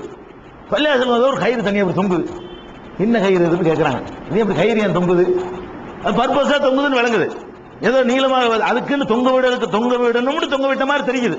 அப்ப ரசூல் ஸல்லல்லாஹு அலைஹி வஸல்லம் கேட்டவனே, அது ஜைனபுடைய கயிறு, ஜைனபுடைய கயிறா, என்ன ஜைனபுடைய கயிறு கேட்கறாங்க. ராத்திரில ஜைனபு நின்று தொழுவாங்க, தொழும்போது தூக்கம் வந்து கீழே விழுந்துருவாங்க, கீழே விழுந்துடாம இருக்கிறதுக்காக வேண்டி அந்த கயிற்றை இடுப்புல கட்டிக்குவாங்க. தொழுவுறது, தூக்கம் வந்து விழுந்தா கயிறு தாங்கி பிடிச்சிக்கணும், தூக்கம் வந்தாலும் தொழுவுறது, தூக்கம் வந்தாலும் தொழுவாங்களா, அந்த தொழுவும் போது தூங்கிட்டு கீழே விழுந்துடக்கூடாதுல, கீழே விழுந்துடக்கூடாதுங்கிறதுக்காக வேண்டி இந்த கயிறை தொங்க விட்டு அது இடுப்புல கட்டிக்கிட்டு தொழுவுறது. தூக்கம் வந்து இப்படி விழுந்தா கூட கீழே குனிஞ்சு நிமித்திடலாம், கயிறு பிடிச்சி இழுத்துக்கிறோம், கீழே விழுந்து பிறன்ற மாட்டோம், அதுக்கு பண்ணி வச்சிருக்கிறாங்க. ஒரு சுசலாது விளையாடுறீங்களா, அல்லாட்ட விளையாடுறீங்களா, உங்களுக்கு அலைக்கும் பிமா துத்தீகூன், ஏண்டதை செய்யுங்க, தூக்கம் வந்து அப்படி தூங்க, தொழுது கொண்டிருக்கும் பொழுது உங்களுக்கு தூக்கம் வந்தால் ரசூல் ஸல்லல்லாஹு அலைஹி சொல்றாங்க, நீங்கள் தொழுகையில நிக்கிறீர்கள், தூக்கம் வருது, விட்டுட்டு ஓடி போயிடணுமா, என்ன தூங்கிட்டு தொழுகிறது, போய் தூங்கிட்டு என்ன செய்யும், தூங்குறவனுக்கு சலுகை இருக்கு மார்க்கத்துல, தொழுகையில வந்து நிக்கிறோம், நம்ம அதிகமாக சொல்லட்டுது, நிக்கிறதான் தெரியல, ஓதுறது விளங்கல, லோகத்துல ஓரமா அசரத்துல ஒரு மாண்டு விளங்கல, என்ன ஓதுறோன்னு விளங்கல, இப்ப என்ன செஞ்சிட்டு இருக்கோன்னு விளங்கல, அப்படி ஒரு மாதிரியா பரட்டுது, என்ன இருந்தாலும் நான் செய்வேன் அப்படின்னு நிக்கிறதுக்கு மார்க்கத்தில் அனுமதி இல்லை. இருக்கிற தொழுகைய இந்த ஜைனபு சீதான் சொல்றாங்க, உங்களுக்கு தொழுவுங்கள், எப்ப தொழுவனு சல்லி அகதுக்கும் நிஷாத்தோ, செழிப்பு, அதாவது நல்ல ஈடுபாடோட இருக்கும் பொழுது இங்குள்ள ஒருத்தர் தொழ வேண்டும். தூக்கம் வந்து விடுமையானால் போய் படுத்து தூங்கிட்டு தூக்கம் போனவனும் தொழுங்க, பிறகு தூங்கிட்டு தொழ வேணாம். அப்ப இவங்க என்ன செய்யறாங்கன்னு கேட்டா, தூங்க வந்தா கூட நான் சில ஆளுக்கு இருப்பாங்க, குரான் எடுத்து ஓதுவாங்க, தூக்கம் வரும், இவன் 2 ஜூஸ் எப்படி முடிச்சாகணும், தூக்கம் தான் தூங்க வேணும், 2 ஜூஸ் முடிச்சாகணும். ஈடுபாட்டோட நீ ஓதுவியா? ஈடுபாடே இல்ல. என்னன்னா 2 ஜூஸ் நான் இன்னும் 40 பக்கம் இருக்கு முடிச்சுக்கிறேன், இன்னும் 39 பக்கம் தான் இருக்குது, இன்னும் 30 பக்கம் தான் இருக்குது என்று அதை முடிப்ப எப்படி முடிப்பாங்க? தூங்கிக்கிட்டு கஷ்டப்பட்டுக்கிட்டு கண்ணில் சுடுதண்ணி ஊத்திக்கிட்டு இப்படிலாம் செய்யற ஆட்கள்லாம் இருக்குது. அது மாதிரி ஈர துணி வச்சுக்கிட்டு தொடச்சிக்கிட்டு தூக்கம் வந்தா போய் தூங்க வேண்டியானுங்க. குரானை எக்ரவுல் குரான மத்தலஃபத் குலூபுக்கும், உங்கள் உள்ளங்கள் ஈடுபாட்டோட இருக்கும் பொழுது குரானை ஓதுங்கள். ரசூல் ஸல்லல்லாஹு அலைஹி சொல்றாங்க, குரானை ஓதுறதா இருந்தா உள்ளம் ஈடுபடணும். முடியலையா, டயர்டா இருக்கா, இவன் நான் பக்கத்து நடக்கிறதுங்கிறது அல்லாஹ்வுக்கு பிடிக்காது. 40 பக்கம் ஓதுனியா, 30 பக்கம் ஓதுனியா, அது அல்லாஹ்வுக்கு பிடிக்காது. தரமா இருக்குதா நல்லா பார்ப்பானே தவிர எத்தனை பேஜ பெரட்டினா நல்லா பார்க்க மாட்டான். தரம் என்னது? நம்மளே ஒரு பொருளை தரத்தானு பார்க்கிறோம். நம்ம ஒரு பொருளை வாங்க போறோம், சட்ட துணி வாங்க போறோம், சாயம் போகாம இருக்குமா, உழைக்குமா, சுருங்காம இருக்குமா, கசங்காம இருக்குமா என்று அதனுடைய தரத்தை பார்க்குவோமே தவிர நிறைய கிடைக்குங்கிறதுக்காக வேண்டி தரம் குறைஞ்சதை வாங்கிட்டு வருவோமா? வாங்க மாட்டோம். அல்லாஹ் வந்து நம்ம செய்யற இபாதத்துகளையும் தரமா தர்றதை விரும்புறோம். தரமா கொடுப்பா. நீ தரம் எது? ஈடுபாட்டோட செய்யறது தரம், கவனத்தோட செய்யறது தரம், மன மகிழ்ச்சியோட செய்யறது தரம், சந்தோஷமா செய்வதற்கு தரம், வீர்த்துக்கிட்டு செய்யறது, பிடிக்காம செய்யறது, கஷ்டப்பட்டு செய்யறது, எப்படா முடியும் தயத்தை வச்சுக்கிட்டு செய்யறது எல்லாம் தரம் குறைவானது. அதுதான் ரசூல் ஸல்லல்லாஹு அலைஹி சொல்றாங்க, நீங்க குர்ஆனை ஓதுனா கூட உள்ளம் ஈடுபாடோட இருந்தால் நீங்கள் ஓதுங்கள், இல்லாட்டி ஓதாதீங்க. அப்ப எப்படிப்பட்ட மார்க்கம் பாத்தீங்களா? இந்த மார்க்கத்துல அல்லாஹ்வுக்காக வேண்டிய அழகு ஊத்த முடியாது, அல்லாஹ்வுக்காக விரல வெட்ட முடியாது, அல்லாஹ்வுக்காக நாக்க வெட்ட முடியாது, அல்லாஹ்வுக்காக வெயில்ல கிடக்க முடியாது. வெயில்ல நிக்கிறது தடுத்தாங்களா இல்லையா? ஏற்கனவே ஜும்மாவுடைய உரையில ஜும்மாவுடைய சட்டங்களை சொல்லும் பொழுது இந்த ஹதீஸை உங்களுக்கு சொல்லி இருக்கிறோம். அதாவது ஜும்மாவுல இமாம் வந்து மக்கள்கிட்ட பேசலாம் அப்படிங்கிறதுக்கு சான்றாக இந்த சம்பவம். அபு இஸ்ராயில் ஒருத்தர் வெயில்ல நிக்கிறார். ரசூல் ஸல்லல்லாஹு அலைஹி வஸல்லம் அவர்கள் ஜும்மா உரை நிகழ்த்தி கொண்டிருக்கிறார்கள். அவர் வெளியே நின்று கொண்டே இருக்கிறாரு. பார்த்தா பர்பஸா நிக்கிறார், நிக்கணும்னு நிக்கிறார், நல்லா விளங்குது. அப்ப ரசூல் ஸல்லல்லாஹு அலைஹி வஸல்லம் கேக்குறாங்க, ஏன் இருந்தாலும் நின்றுட்டு இருக்காரு, வெளியில நிக்கிறாரு, என்ன மேட்ரு அப்படின்னு கேக்குறாங்க. அப்ப அந்த மக்கள் எல்லாம் சொல்றாங்க, அவர் பேர் அபு இஸ்ராயில், அவருடைய பேரு, அவர் நிக்கிறது நேர்ச்சை பண்ணிட்டார். ஜும்மா முடிகிற வரைக்கும் என்ன செய்யணும்? நிக்கிறது நேர்ச்சை பண்ணிட்டாரு. அதுவும் சும்மா நிக்கிற நேர்ச்சை பண்ணலையா, வெயில்ல நிக்கிறது நேர்ச்சை பண்ணிட்டார். நிக்கவும் செய்வேன், அது வெயில்லையும் நிக்குவேன், உள்ளுக்குள்ள வந்து கூட நிக்க மாட்டேன், வெயில்ல நிக்கிறது என்று நான் நேர்ச்சை பண்ணிட்டேன் அப்படின்னு யார்ட்டும் பேசுவது இல்ல அப்படின்னு ஒரு நேர்ச்சை பண்ணியிருக்கிறாரு. நோன்பு வைப்பதாக நேர்ச்சை பண்ணியிருக்கிறாரு. அந்த நேர்ச்சையை தான் இப்ப நிறைவேற்றிட்டு இருக்கிறார் சொல்லி நபிகள் நாயகம் ஸல்லல்லாஹு அலைஹி வஸல்லம் அவர்களுக்கு சஹாபாக்கள் சொல்றாங்க. ஆஹா, நல்ல காரியம், கடவுளுக்காக நிக்கிறாரு, அல்லாஹ்வுக்காக வெயில்ல நிக்கிறாரு. வெயில் சந்தோஷப்பட்டாங்களா? மரியாதை உள்ள உட்கார சொல்லு. முருகு சொல்றாங்க, சொல்றாங்க பள்ளியத்த கள்ளம், முதல்ல ஒரு பேச சொல்லு. பள்ளி எஸ்தல் இல்ல, நிழல அனுபவிக்க சொல்லு. பள்ளி எப்போது வந்து உட்கார சொல்லு. ஒல்லி திம்ம சமூகம் நோம்பு மட்டும் வைக்கிறவர், நோம்பு வைக்கிற நேர்ச்சை பண்ணார், அதை செய்யட்டும். வெயில்ல நிக்கிறதுங்கிற வணக்கம் கிடையாது. அப்ப நபிகள் நாயகம் ஸல்லல்லாஹு அலைஹி வஸல்லம் அவர்கள் நம்மள என்ன செய்யறான்? தீ மிதிக்கிறான். முஹர்ரம் மாசம் வந்துருச்சுன்னு சொன்னா அந்த 10வது நாள் அன்னைக்கு ஹுசைன் ரலியல்லாஹு அன்ஹு அவர்களுக்காக வேண்டி அங்கங்க தீய வாட்டி இந்த சென்னையில் நடந்துட்டு இருக்கிறது. எத்தனை கிராமங்கள்லாம் தெரிந்துருச்சு. படித்தவர்கள் நினைஞ்சிருக்கிற சென்னை திறந்த காணாம். சென்னையில் இன்னைக்கு முன்ன நம்ம இருக்கிற மண்ணடியில் 3 இடத்துல நடக்கணும், நம்ம கண்ணால பார்க்கணும். நெருப்பை வளர்த்து கொண்டு தீக்குண்டத்தில் இறங்குகிறார்கள். இதுல அல்லாவுக்கு நீ செய்யக்கூடாது. முதல்ல ஹசன் ஹுசைனுக்கு செய்யலாம், செய்யறது ஆளுங்க தப்பு முதல்ல. 2வது அல்லாவுக்கு கூட இப்படி செய்ய நமக்கு அனுமதி இல்லையே. அல்லாவுக்கான நெருப்புல இறங்கலாமா? அல்லாவுக்கான வேதனைப்படுத்திக்கலாமா? அல்லாவுக்கான நம்ம நெஞ்சில் அடிச்சுக்கலாமா? கத்தியை குத்திக்கலாமா? நபி ஸல்லல்லாஹு அலைஹி சொல்றாங்க, லைஸ மின்னா மன் தரபல் ஹுதூத். பாக்குறீங்களா இல்ல? முஹர்ரம் 10ல என்ன நடக்குது? ஊர்வலம் போறான்.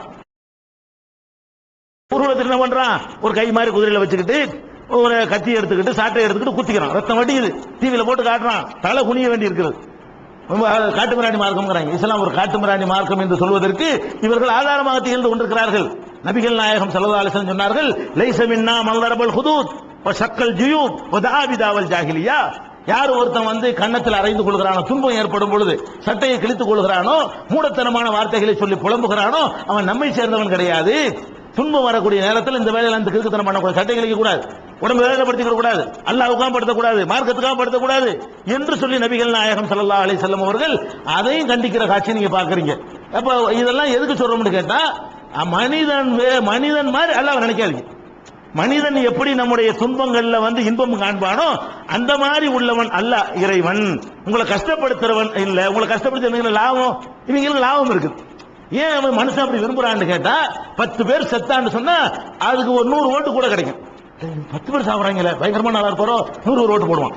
எதனால அது விரும்புறான்னு விளங்கிருங்க. நீ செத்தா அவனுக்கு லாபமா இருக்குது. இந்த விரல வெட்டிக்கிட்டாங்க 100 பேர் விரல வெட்டினான்னு வைங்க ஜெயிச்சிருவாங்க. ஏன் தலைவருக்கா விரல வெட்டுறவன் 100 பேர் இருந்தான்னா இதுதான் ஜெயிக்கிற கூட்டமா இருக்குமோ, விரலை வெட்டி எறிகிறானுங்கள இப்படின்னு ஒரு லாபம் இருக்கிறது. நீங்க கஷ்டப்பட அல்லாவுக்கு என்ன லாபம்? அவன் கஜானா ஏறி போயிருப்பதா? முதலமைச்சர் பதவிக்கு வந்து போறானாங்க. நீங்க எல்லாரும் போய் கையை வெட்டிக்கிட்டவன அவனுக்குடைய அந்தஸ்து உலக பூரான் சேர்ந்து அவனை வணங்கினாலும் அவனுடைய அந்தஸ்துல ஒரு கடுகளவு கூட போறது இல்ல. எல்லாரும் சேர்ந்து வணங்குறது இல்லைன்னு நீங்க தீர்மானிச்சாலும் அவனுடைய அந்தஸ்துல கடுகளவு குறைய போறது. அவன் தான் அவனுடைய பொசிஷனுக்கு யாரும் போட்டி கிடையாது. அதை எவனும் எடுத்துக்கொள்ள முடியாது. நீங்க போய் எவ்வளவு பேரும் புறக்கணிச்சிட்டு போனாலும் அவனுடைய கிரேட் ஏற போறது இல்லை. அவன் இதை எதிர்பார்க்க போறான். நீங்க கஷ்டப்படுறது அவனுக்கு என்ன என்ன கிடைக்கும்? அவனுக்கு அவன் சமது ஒரு தேவையும் இல்லாதவன். நபிகள் நாயகம் ஸல்லல்லாஹு அலைஹி வஸல்லம் அவங்க வந்து வீட்டுல வந்து ஒரு 3 பேர் வர்றாங்க. ரசூல் ஸல்லல்லாஹு அலைஹி வஸல்லம் வீட்டுக்கு 3 பேர் வர்றாங்க. 3 பேர் வந்து என்ன செய்யறாங்க? ரசூல் ஸல்லல்லாஹு அலைஹி வஸல்லம் வணக்க வழிபாடுகளை எல்லாம் எப்படி தொழுவாங்க, எப்படி நோன்பு வைப்பாங்க, உங்களுடைய அப்படி கேட்கறாங்க. கேட்டுட்டு சொல்றாங்க, ஆயிஷா நாயகி அந்த விளக்குறாங்க, தொழுவாங்க தூங்குவாங்க இப்படி விளக்குறாங்க.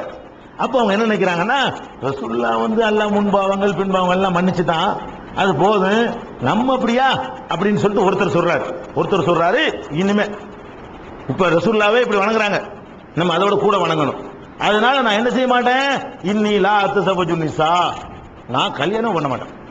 கல்யாணம் பண்ணாம நான் என்ன செய்ய போறேன், முழுக்க அல்லாஹ்வுக்கு அர்ப்பணிக்க போறேன். ஒரு ஆள் சொல்றாரு. இன்னொரு ஆள் சொல்றாரு, நான் ராத்திரில தூங்கவே மாட்டேன், இனிமே முழிச்சுக்கிட்டு வணங்குறதா என்னுடைய வேலையை தவிர நான் தூங்கவே மாட்டேன் அப்படிங்கிறாரு.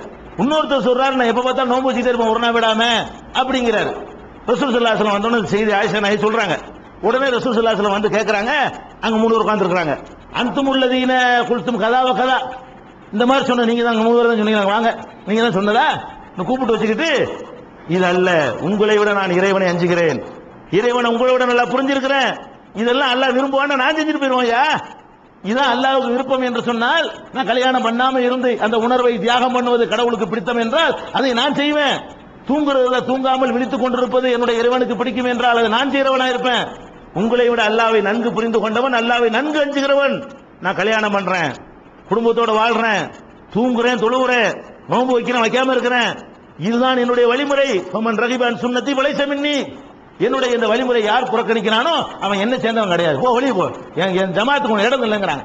எத்தனை சஹாபாக்கள் அல்லாஹ்வுக்கு அர்ப்பணிப்பதற்காக வேண்டி தாங்கள் ஆண்மை நீக்கம் செய்து கொள்வதாக வந்து கேட்டாங்க. அதெல்லாம் வேற வேற மார்க்கங்கள்ல உயர்ந்த நிலைன்னு வச்சுக்கிறாங்க. கல்யாணம் பண்ணாட்டி சிறந்தது, அது ஆண்மையை எடுத்துட்டா இன்னும் சிறந்தது, கன்னிகளா இருந்தா அது சிறந்தது, ஆண்கள் கன்னிகளா இருந்தா அதுவும் சிறந்தது என்றெல்லாம் சொல்லக்கூடிய ஒரு நிலை நீங்க பாக்குறீங்க.